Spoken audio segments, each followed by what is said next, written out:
खंड 5। मठ पर गांव भर के मुखिया लोगों की पंचायत बैठी है।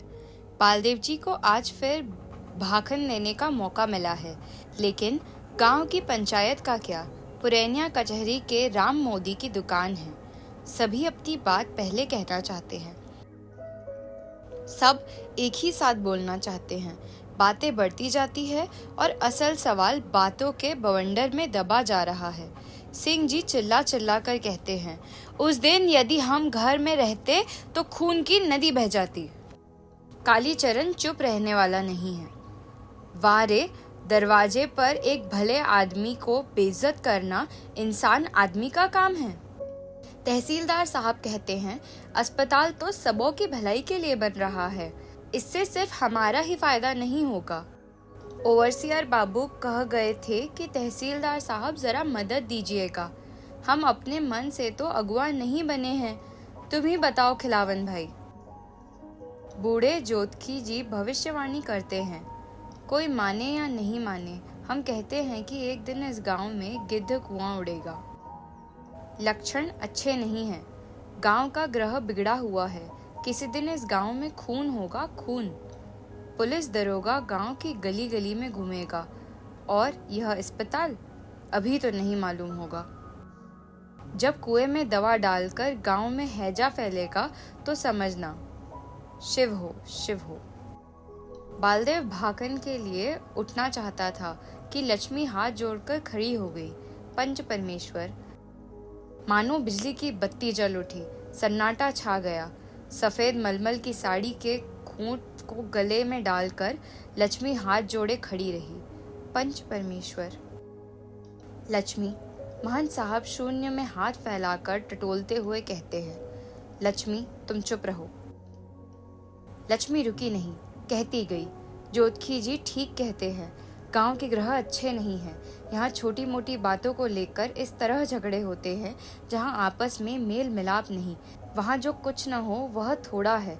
गांव के मुखिया लोग ही इसके लिए सबसे बड़े दोखी हैं। सदगुरु साहब कहिन हैं, जहाँ मेल तहाँ सरग है। मानुष जन्म बार बार नहीं मिलता है। मानुष जन्म पाकर परमारथ के बदले सोरत देखें तो इससे बढ़कर क्या पाप हो सकता है। परमारथ में जो विघ्न डालते हैं वो मानुष नहीं।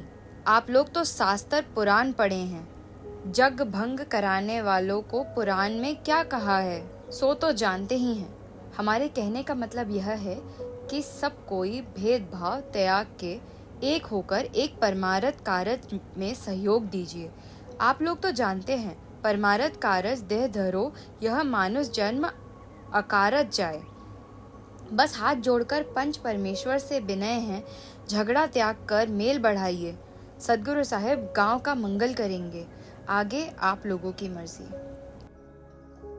लक्ष्मी बैठ गई, उसका चेहरा तमतमा गया है, गाल लाल हो गए हैं और कपाल पर पसीने की बूंदें चमक रही है।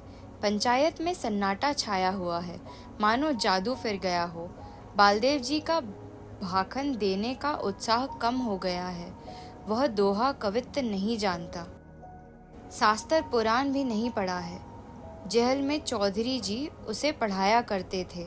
तीसरे भाग में भारी बोझ नमक का लेकर एक गधा दुख पाता था के पास ही वह पड़ा रहा था कि चौधरी जी की बदली हो गई। उसी दिन से उसकी पढ़ाई भी बंद हो गई, लेकिन वह जरूर भाखन देगा। उसने लक्ष्मी की ओर देखा तो और मानो नशे में उठकर खड़ा हो गया। प्यारे भाइयों, बोलिए एक बार प्रेम से, गंधी महात्मा की जय। यादव टोली के नौजवानों ने जय जयकार किया। प्यारे भाइयों, कोठारिन साहिब जितना बात बोली सब ठीक है, लेकिन सबसे बड़ा दोखी हम हैं। हमारे कारण ही गांव में लड़ाई झगड़ा हो रहा है। हम तो सबों का सेवक है, हम कोई विद्वान नहीं है, शास्त्र पुराण नहीं पढ़े हैं, गरीब आदमी हैं, मूर्ख हैं, मगर महात्मा जी के प्रताप से, भारत माता के प्रताप से मन में सेवा भाव जन्म हुआ और हम सेवक का बाना ले लिया। आप लोगों को तो मालूम है, जयमंगल बाबू जो मिनिस्टर हुए हैं अपना दस्तखत भी नहीं जानते हैं, बहुत छोटी जात का है। वह भी गरीब आदमी थे, मूर्ख थे, मगर मन में सेवा का भाव था और महात्मा जी उसको मिनिस्टर चुन लिए। महात्मा जी कहिन हैं, वैष्णव जन तो उसे कहते हैं जो पीर पराई जाने हैं रे। मोमेंट में जब गोरा मिलिट्री हमको पकड़ा तो मारते मारते बेहोश कर दिया। पानी मांगते थे तो मुंह में पेशाब कर दिया था। बालदेव जी का बाखन शुरू होते ही पंचायत में फिर कानाफूसी शुरू हो गई थी। राजपूत टोली के लोग और भी जोर जोर से बात करने लगे। बालदेव के भाखन के इस रोमांचक अंश ने जरा असर किया। मुंह में पेशाब करने की बात सुनते ही पंचायत में फिर सन्नाटा छा गया। बालदेव ने झट अपनी कमीज खोली। चारों ओर घूमकर पीठ दिखलाते हुए उसने अपना भाखन जारी रखा। आप लोगों को विश्वास नहीं हो तो देख सकते हैं। अरे बाप रे, चीता बाघ की तरह देह हो गया है, धन्य है। देखिए आप लोग, यादव टोली का एक नौजवान कहता है, हम लोग गांधी जी का जय करते हैं तो आप लोगों के कान में लाल मिर्च की बुकनी पड़ जाती है। देखिए। अरे भाई, यह सब महात्मा जी का प्रताप है, कौन सह सकता है। जब गुड़गंजन सहे तो मिस्री नाम धराए। लेकिन प्यारे भाइयों, हमने भारत माता का नाम, महात्मा जी का नाम लेना बंद नहीं किया। तब मिलिट्री ने हमको नाखून में सुइयां गड़ाया। 30 पर भी हम इस्बिल नहीं किया। आखिर हार कर जेल खाना में डाल दिया। आप लोग तो जानते ही हैं कि सुराजी लोग जहल को क्या समझते हैं। जहल नहीं ससुराल। यार, हम बिहा करने को जाएंगे, मगर जहल में अंग्रेज सरकार हम लोगों को तरह तरह की तकलीफ देने लगा। भात में कीड़ा मिला देता था, घास पात का तरकारी देता था। बस हम लोगों ने भी अनशन शुरू कर दिया। प्यारे भाइयों, 5 दिन तक एकदम निर्जला अनशन। उसके बाद कलेक्टर, ईएसपी, जज सब आया, मांग पूरा कर दिया। खाने को दूध हलवा दिया। हम लोग बोले, दूध हलवा अपने बाल बच्चों को खिलाओ, हम लोगों को बढ़िया चावल दो। सो प्यारे भाइयों, सेवा व्रत जब हम लिया है तो इसको छोड़ नहीं सकते। अंधी होकर पुलिस चलावे पर दंडों का परिवाह नहीं। आप लोग अपने गांव में सेवा नहीं करने दीजिएगा। हम छिन्न पट्टी चले जाएंगे, वहाँ आश्रम है। घर घर चरखा करखा चलता है, घर घर में औरत मर्द पढ़ते हैं। महात्मा जी, जवाहिर लाल, रजनी बाबू और दूसरे बड़े बड़े लीडर लोग साल में एक बार ज़रूर आते हैं। चौधरी जी हमको बार बार खबर भेजते हैं, बालदेव अपने गांव में चले आओ। हम कहे कि चौधरी जी, आप हमारा गुरु हैं, आपका वचन हम नहीं काट सकते, लेकिन अपना गांव तो उन्नति कर गया है। जो गांव उन्नति नहीं किया है, हम वहीं सेवा करेंगे। हम मैरीगंज को चिन्ह पट्टी की तरह बनाना चाहते हैं। हम अपने से गांव में झाड़े देंगे, मैला साफ करेंगे। हम लोगों का सब किया हुआ है। महात्मा जी खुद मैला साफ करते थे। जहाँ सफाई रहती है वहाँ का आदमी भी साफ रहता है, मन साफ रहता है। साहिब लोगों को देखिए, उनके देश का गाछ बेरज भी साफ रहता है। कोठी के बगीचे में कलेक्टर के गाछ को देखिए, एकदम बगुले की तरह उजला है। लेकिन आप लोग हमको नहीं चाहते हैं तो हम चले जाएंगे। आप लोगों को विश्वास नहीं हो, जो पढ़ना जानते हैं इस चिट्ठी को पढ़ लीजिए कि इसमें क्या लिखा हुआ है।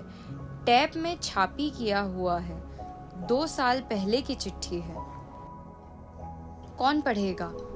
बड़े मौके से सभी स्कूलिया अंग्रेजिया लोग भी घर में ही हैं। पढ़ो जी कोई। खिलावन ने अपने लड़के सकलदीप से कहा, जाओ पढ़ दो। लेकिन वह बड़ा शर्मीला है। हरगौरी, पढ़ो जी। पासवान टोली के रामचंद्र का भतीजा मिलावन उठकर खड़ा हुआ, बालदेव के हाथ से चिट्ठी लेकर पढ़ने लगा। जरा जोर से पढ़ो, गला साफ कर लो, थर थर क्यों कांपते हो। सेवा में बालदेव सिंह जी। महाशय, आपको विदित हो कि कस्तूरबा स्मारक निधि की एक अस्थायी कमेटी गठन करने के लिए कांग्रेस जनों की एक विशेष बैठक ता 8/12/45 को पूर्णिया धर्मशाला में होगी। इस बैठक में बिहार के भूतपूर्व प्रीमियर भी उपस्थित रहेंगे। इस महत्वपूर्ण बैठक में आपकी उपस्थिति आवश्यक है। आपका विश्वनाथ चौधरी। अरद भी समझा दो मेवालाल। अरे नहीं, अरद क्या समझाएगा? टैपी में छाप किए हुए खत का अब अरद समझाएगा?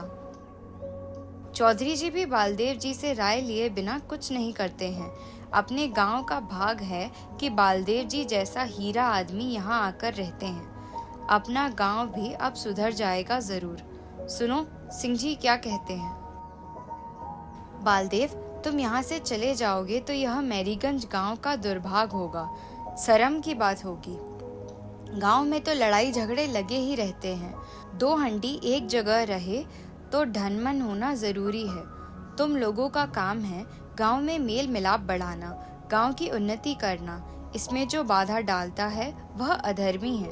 तुम लोग देश के सेवक हो। खल और कुटिल लोगों को सुमारक पर चलाना तुम्ही लोगों का काम है। गोसाई जी ने रमेन में पहले खल और कुटिल की ही वंदना की है। तुम गांव से मत जाओ। तहसीलदार और हम तो छोटे बड़े भाई हैं। बचपन से साथ खेले कूदे, लड़े झगड़े और फिर मिल गए। आओ जी तहसीलदार भाई, लोग तो हम लोगों के खानदान को बदनाम करते ही हैं कि कायस्थ और राजपूत ने मिलकर महारानी चंपावती के एस्टेट को ही पार कर दिया। अब हम लोग एक बार फिर मिल जाएं। सिंह जी ने अपना लंबा चौड़ा वक्तव्य समाप्त करते हुए पंचायत में बैठे लोगों की ओर देखा। पंचायत में जोर का ठहाका पड़ा। लोग हंसते हंसते लोटपोट हो गए। एकदम बम भोलेनाथ हैं सिंह जी। मन में कोई 7-5 नहीं रखते, सादा दिल के आदमी हैं। सिंह जी ने तहसीलदार को हाथ पकड़कर उठा लिया। दोनों गले मिलने लगे। बोलिए एक बार प्रेम से, गिन्ही महात्मा की जय जय। अब भंडारा जमेगा। 2 दिन से तो ऐसा मालूम होता था कि लोगों के पत्तल में परोसी हुई पूड़ी जलेबियां अब गई तब गई। उस दिन कीर्तन और नाच करेंगे। अगमू चौकीदार क्या कहता था? महात्मा जी का झंडा पतखा नहीं उड़ाना होगा, वह मार खाएगा। अब उसको कहो अपने नाना दरोगा साहब से पूछे कि राज किसका है। अनशन करने से लाट, हाकिम, कलेक्टर सब डर जाता है। सारी पंचायत में 2 ही व्यक्ति ऐसे हैं जिनके ऊपर मेल मिलाप की खुशी का उल्टा असर हुआ है। खिलावन यादव को सिंह ने जिस चालाकी से एक किनारे किया है, इसे कोई नहीं समझ पाए, लेकिन खिलावन ने सब समझ लिया। खिलावन की चर्चा भी नहीं की सिंह ने। और इस तहसीलदार को तो देखो, तुरंत गिरगिट की तरह रंग बदल लिया। लड़ाई झगड़ा यादव टोली से था और गले मिले तहसीलदार जी। खिलावन को 60 बरसा नहीं समझना, सब चालाकी समझते हैं। दुनिया की ज्ञान गुदड़ी बघारता है बालदेव, मगर इतना भी समझ में नहीं आया कि सिंह तहसीलदार से क्यों मिल रहा है। मेल मिलाप तो यादव टोली के मुखिया से होना चाहिए। सुराजी होने से क्या हुआ, जात स्वभाव नहीं छूटते। इतना मान आदर से अपने यहाँ रखते हैं, खिलाते पिलाते हैं, और समय आने पर सब धान 22 पसेरी। जोतखी जी खिलावन के चेहरे को देखकर ही सब कुछ समझ लेते हैं। मोटी चमड़ी पर असर हुआ है। खिलावन बाबू सकलदीप बबुआ की जन्मपत्री काशी जी से बनाकर आ गई क्या? जरा एक बार हम भी देखते। आज तक हम जो गणना किए हैं उसको काशी के पंडितों ने भी कभी नहीं काटा। कल सुबह में आइएगा जोतखी काका, आप तो बहुत दिन से आए भी नहीं हैं। सकलदीप तो हाई स्कूल में संस्कृत भी पढ़ता है, जरा आकर देखिएगा तो संस्कृत में उसका जहन कैसा है। ठीक दोपहर से पंचायत की बैठक शुरू हुई, शाम को खत्म हुई। बहुत दिन बाद गांव भर के लोग पंचायत में बैठे थे। बहुत दिन बाद फिर मेल मिलाप हुआ।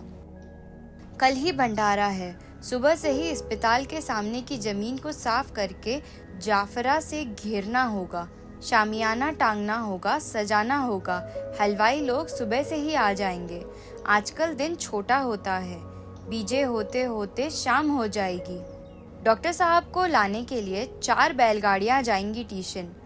भैंसचरम बाबू ने बालदेव से कहा है। कल भोर को ही अस्पताल में सब कोई जमा होंगे। काम का बंटवारा होगा। इतने बड़े भोज को संभालना खेल नहीं। सभी बारी बारी से महंत साहब को साहब बंदगी करके विदा हुए। बालदेव जी को ये महंत साहब ने रोक लिया है। बालदेव बाबू, तुम जरा ठहर जाना, कल फिर समय नहीं मिलेगा। अभी एक बार हिसाब किताब कर लेना अच्छा होगा। थोड़ी देर बैठ के बीजक बाचो, हम डोल डाल से हो आए। कहाँ हो रामदास? गंगा सागर में जल भर दो। बालदेव धुनी के पास बैठकर बीजक के पन्ने उलटता है। बीजक बतावे बीत को जो बित्त गुप्ते होए, शब्द बतावे जीव को बूझे बिरला कोय। लक्ष्मी लालटेन जलाकर सामने रख गई। अक्षर स्पष्ट हो गए, संतो सारे जग बौराने। लक्ष्मी के शरीर से एक खास तरह की सुगंध निकलती है। पंचायत में लक्ष्मी बालदेव के पास ही बैठी थी। बालदेव को रामनगर मेला के दुर्गा मंदिर की तरह गंध लगती है, मनोहर सुगंध, पवित्रा गंध। औरतों की देह से तो हल्दी, लहसुन, प्याज और घाम की गंध निकलती है।